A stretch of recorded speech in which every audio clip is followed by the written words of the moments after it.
What's up, YouTube? Welcome back. 10mm ammo test series number 8. Underwood ammunition again. A different offering though. XTP 180 grain. This is a jacketed hollow point bullet traveling at 1300 feet per second advertised. XTPs are a great round made by Hornady. They perform very well at a bunch of different velocities. They tend to tear themselves up at faster velocities. So let's see how these work out at 1300 feet per second. I always trust Underwood loadings myself personally because they just seem to really find the optimal sweet spot for everybody else's projectiles. The two firearms we'll be using today, as with all of our 10mm testing, will be the Colt Delta Elite 5-inch 1911 and the Springfield XDM Elite 3.8-inch. The targets that we're going to be using, as always, are B8 repair centers. This is a good scoreable target and we've been using it since our first test, and so it's good to see what all these other rounds do in the same exact target. We're going to shoot 5 rounds through each one of these guns at that target through this chronograph. Then we're going to move the chronograph here in front of the gel so that hopefully if the sun cooperates with the chronograph, we can get a velocity of the exact projectiles that are hitting the gel. All right, 5 rounds of XTP from Underwood. We're going to throw it at that left B8 target. We're 20 feet off the target, 15 feet off the chronograph.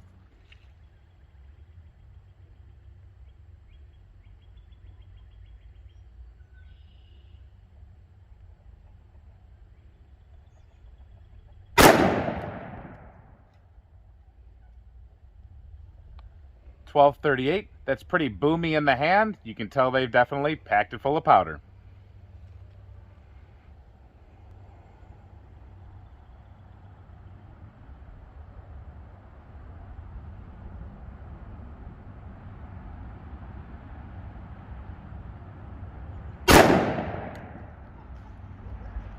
.1428, I think I put a hole in a hole.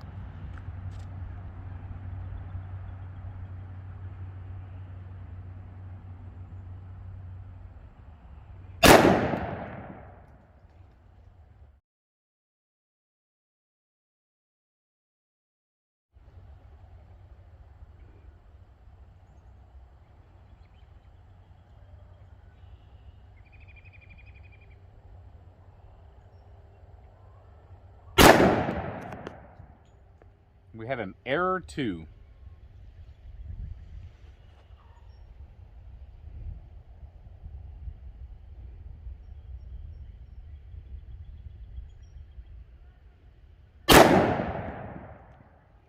And we had an error too. The sun's at a weird angle today, but let's go take a look at that target. So that's a really, really good group right there. That was 1, 2, 3, 4, and then a 5th one on the X. This gun zeroed at 15 feet, so pretty nice. My hand, now you did see my left hand fly off of that gun one time, I think one time. That's definitely a hot round and you gotta hold on. I tend to start focusing on the target, so I kind of forget about my grip a little bit, which I know sounds weird, but I want to give you guys good shots on target, so that's why you see that happen. But you can control it. Don't let that scare you or steer you away from it. But it is a hot round. It's spicier than most 10mm, but that's what Underwood's known for. They don't screw around. They pack it tight like it's supposed to. It's 10mm. But overall, you can't beat that accuracy. We are aided by a red dot, but now we're going to see what happens with the iron sights. All right, everything's the same, except for now we're on the right target with the 5-inch 1911.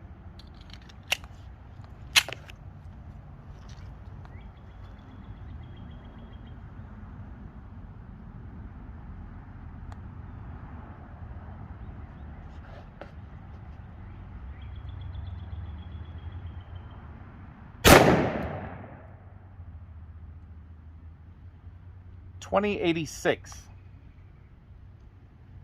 That seems pretty hot.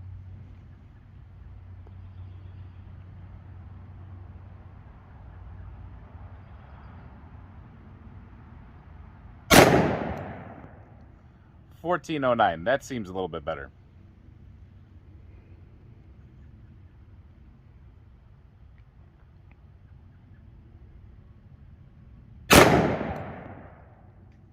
.2206, something's going screw the chronograph.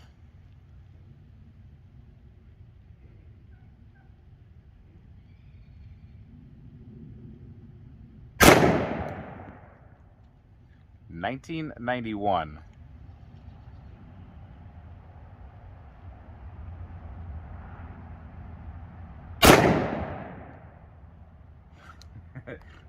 $29.94. That was really impressive, Underwood.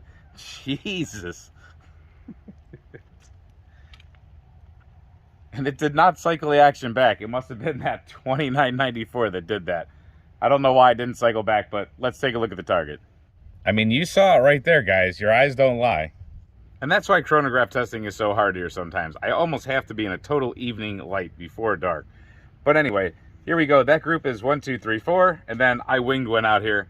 But we have one good number out of that velocity right there. Hopefully we get one more when we do the actual gel test. Overall though, I think we're pretty accurate out of the 1911 also. Maybe I'm not that accurate, but the ammo is. All right, Underwood loaded XTPs. Gonna slam that gel block right now. I'm gonna try to go for probably the lower left portion, and hopefully the chronograph picks it up. We're 15 feet off the block and chronograph.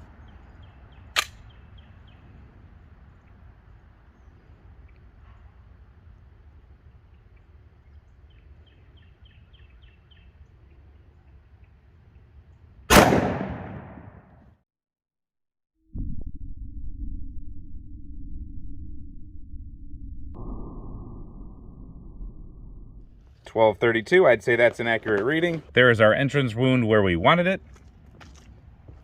And this gel block's a little bit cloudy, but I think you can still see what we got going on here.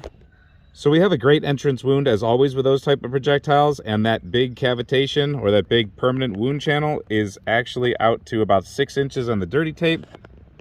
After that, we travel straight, very straight actually, and leaving a good permanent track that I would say made it to 19 inches, 18.5 or 19 inches on the dirty tape. It had a little bit of bounce back, so that's why I'm gonna go ahead and give it the 19 inches. I'd say all the way back to there. From the top down, you can see that it definitely opened up, like they always do. Traveling back, you can see that permanent wound cavity here in the beginning. That is a very good round. And I say that, I mean, I've tested this before, and this is the exact round that I carry in both of my 1911s as the top round in the magazine. We'll get to that more later, but I do stagger my magazines a lot, and this is the top round, and this is why this is the top round. All right, 5-inch 1911, now we're going for the top right portion of that block.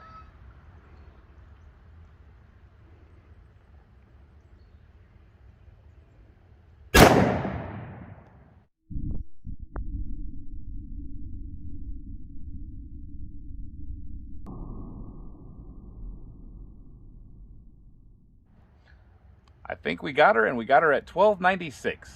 1296. We separated out those wounds, or those entrance wounds, really good. So starting here at the side, we see some loss of jacket right there and there. The main cavitation, or the main permanent wound cavity, is definitely there till about the same 6-inch mark probably, but then it goes farther with a little bit of a less permanent wound cavity till the 11-inch mark. But then it keeps going on. Now, I think it probably opened up a little bit more, and that tends to slow these hollow points down, so it didn't go as far as the XDM Elite sent it, but it had more violence in the beginning. So this made it to about, I'd say we can call it the 18-inch mark. A slight little bit of bounce back. Again, opened up very nicely, moved back. Beautiful. Separating these two out.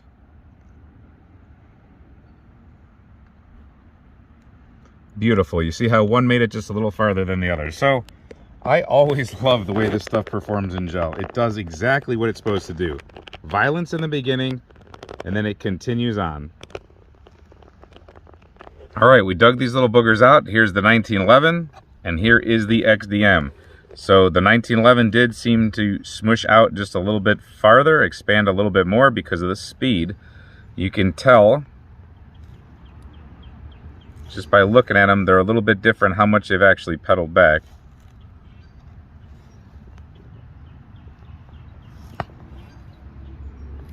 It's not super noticeable, but it's enough to slow this one down just a little bit more. But like I said, more violence here in the beginning, and then it comes to a rest just a little bit earlier than this one did.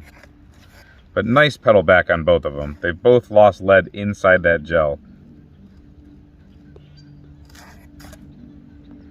Now you get to see that with your own eyes. It's a very effective round. I'm not joking when I say that those are loaded top in my magazine. What I mean by stagger stacking is I generally load with something like an XTP or a gold dot, something that's going to be a good expanding hollow point on top. And as we get down to the bottom of the mag, I start moving to something like extreme penetrators, something that's going to be able to go ahead and pack that punch.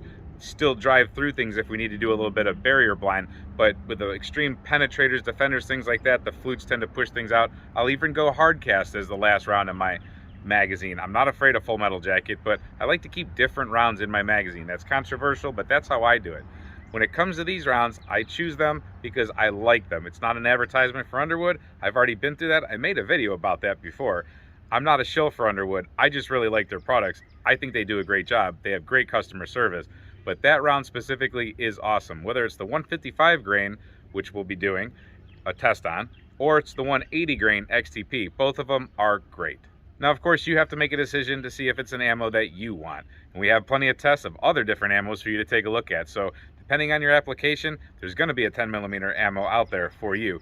Keep watching these gel tests. We're bringing them all to you.